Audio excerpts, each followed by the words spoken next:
Greetings, Panther educators. This video is going to show you how to do initial setup of Google Classroom for the 21-22 school year. So the first thing you need to do is access Google Classroom. I have it on one of my startup tabs saved, but you can access it from the apps launcher here or the apps launcher here, or you can just open a new tab and start typing classroom.google. But I've got it right here. And I'm going to use this as my setup class as we get going here. But to start off, you're going to create class and you'll get all this information. You want to add the name, the section. This is extremely important in middle school because with a rotating schedule, the section matters. High school, you could put period in there, the subject, and your room number. It's good to put all that in there. Also, I just want to say I have a separate video on archiving old classes. So you can notice I've got a lot of classes from last year here. So I can take any of these and right click and archive, and that gets them off your home screen, but you still have access to everything in there, all the assignments and the student grades. You can check out that other video at your convenience. All right, so this is my demo class for the year. So um, after you create the class, you'll name everything. You'll get this screen. We're just going to take a look through uh, all of the features to set this up. All right. So one thing I want to point out to you is that when students access your classes, they will see your name, the teacher of record's name. So here I am a student in this class of 2022 counseling classroom for the high school. And you can see that the teacher of record is Steph Burkert. So students will see your name. You don't need to put your name in the class title. I just wanted to state that off the bat. All right. So let's take a look at the settings here. So I'm going to click the gear. All the class details that I previously entered are here. You can change any of this, of course, if you want.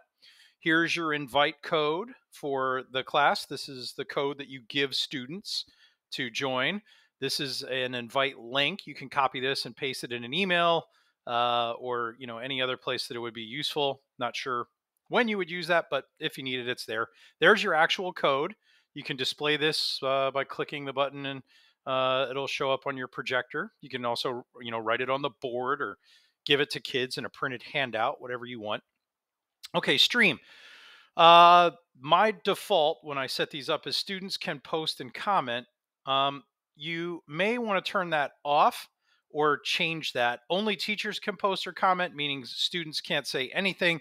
I like students can only comment. So I post, students can comment under it. Hey, Mr. Whitman, does that mean we should do X, Y, or Z? And it says the due date is Tuesday, but I think you said Wednesday in class, whatever, right? That allows them to make those comments. I like that.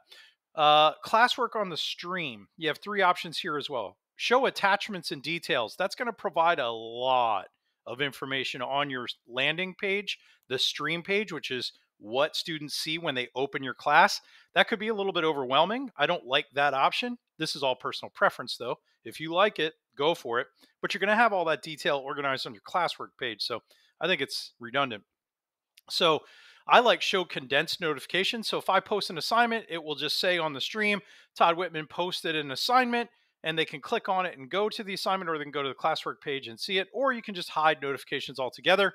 Again, that would mean your stream page is simply for announcements. It's total personal preference how you want to organize your class. All right. Show deleted items. I would leave that off. Only teachers can view them. So that just is going to clutter up your view on the stream. I would just leave that off. Guardian summaries. We want to turn that on. Okay. Guardian summaries are the daily or weekly, depending on what the parents choose, summaries of student work and grades that have been assigned for that work. I'm going to get some more on the grading in just a second. The meet. So when you first set up a new class, this link is not here. All right. You'll have to actually, there's a little button here that says generate meet link. It'll generate a totally unique link unique link for this class, and it will turn on the visible to students. Just so you know, as different than in past years, the Google Meet security through Classroom is integrated from day one. That's been an issue for the last 2 years. That shouldn't be an issue anymore. I would say it's fine to leave this turned on, but again, it's personal preference. If you're not going to use Google Meet, then turn it off. Kids aren't going to need to see it. Okay. Um, but you could have the Meet link in there. That would be good for guest speakers or students who are absent, who you might want to have a quick chat with about work they missed, or whatever. Totally up to you. All right, grading, grade calculation. Okay, so first thing I want to say, and I'm probably going to say it 3 more times, leave this as you see it right here. No overall grade. What that means is students will be able to see all assignments that have been assigned through Google Classroom, as well as the points they have been uh, given for those assignments by the teacher. But Google Classroom Gradebook will not calculate an overall grade, and that's what we want. We want them to see assignments and how many points they've gotten, but we want them to go to Sapphire to get that overall grade calculation. That's just so there's no confusion about what the actual grade is for students or for parents. If you leave this off, it won't calculate a grade, won't show up to students, won't show up for parents and guardian summaries. That's what we want. Again, we want them to go to Sapphire to get those grades. Grade categories down here. You can enter your categories. I think the default categories are test, homework, and participation, but I can't remember, honestly. But these are my 4 that I have in here. You can add a grade category by clicking on that, and you could go with current events. And if your typical assignment value for current events is 10, you can put that in there. You can change these anytime that you like as well. Default points just means when you select this category for the assignment, when you're creating the assignment in Classroom, it will automatically push that number in there for you. Just a time saver. And of course, you can edit it for individual assignments, or you can come here and edit it, the default value as well. If I want to make projects 40 instead, I can do that. And I'm all set. So I've taken care of everything on this page. I'm going to click save, and I'm good. Okay. Now, Classwork tab.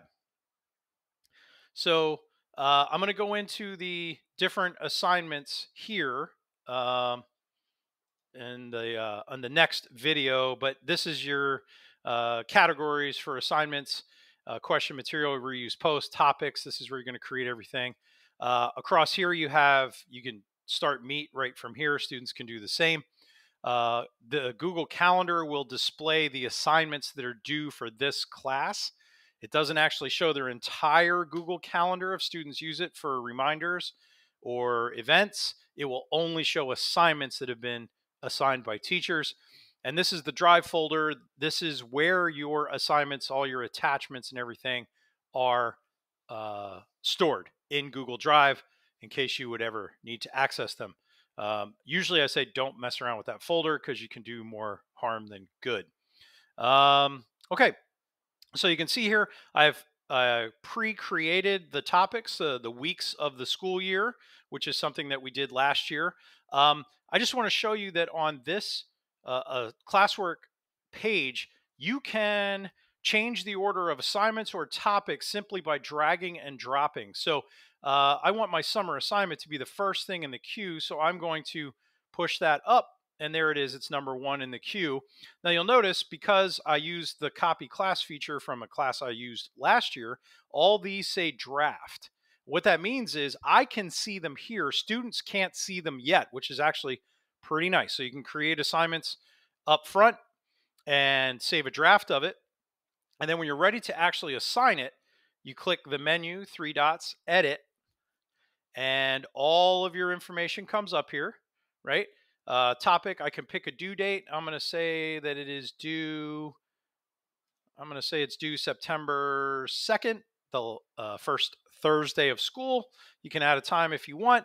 You can add a rubric here. You can do originality reports, check for plagiarism. New this year, you can check for plagiarism in-house. So if you think kids are copying and pasting documents and submitting them as their own, you can actually check that. It'll run it through the database now automatically to see if it's detecting the same answers from kids. That I think will be very, very handy. Going to do a separate video on that as well.